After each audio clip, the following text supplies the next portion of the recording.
शीर्षक सब्र का फल, द फ्रूट ऑफ पेशेंस। दृश्य एक। गांव का परिचय। स्क्रीन पर एक सुंदर हरा भरा गांव और उगता हुआ सूरज दिखाई देता है। बहुत समय पहले की बात है। एक छोटे से गांव में रामू नाम का एक किसान रहता था।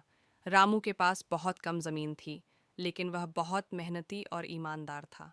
उसके पास 2 बैल थे, जिन्हें वह अपनी संतान की तरह प्यार करता था।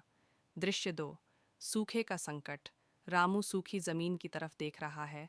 आसमान में बादल नहीं है। एक साल गांव में भयानक सूखा पड़ा।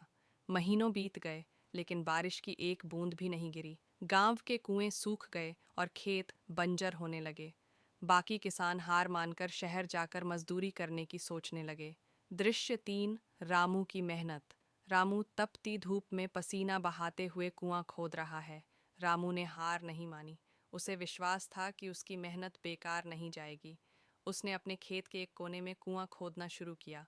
गांव वाले उसका मजाक उड़ाते और कहते, रामू, इस सूखी जमीन से पानी नहीं, पत्थर निकलेंगे।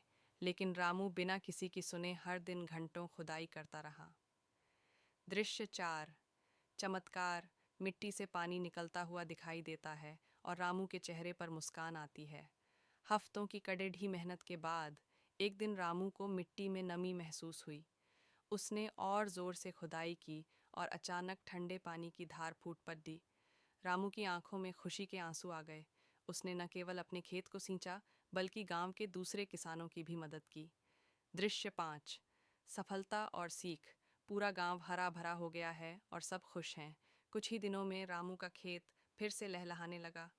उसकी फसल सबसे अच्छी हुई। जो लोग उसका मजाक उड़ाते थे, आज वे भी उसकी तारीफ कर रहे थे।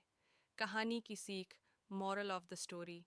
कठिन परिश्रम और अटूट विश्वास से बंजर जमीन से भी पानी निकाला जा सकता है। सफलता उन्हीं को मिलती है जो विपरीत परिस्थितियों में भी हार नहीं मानते।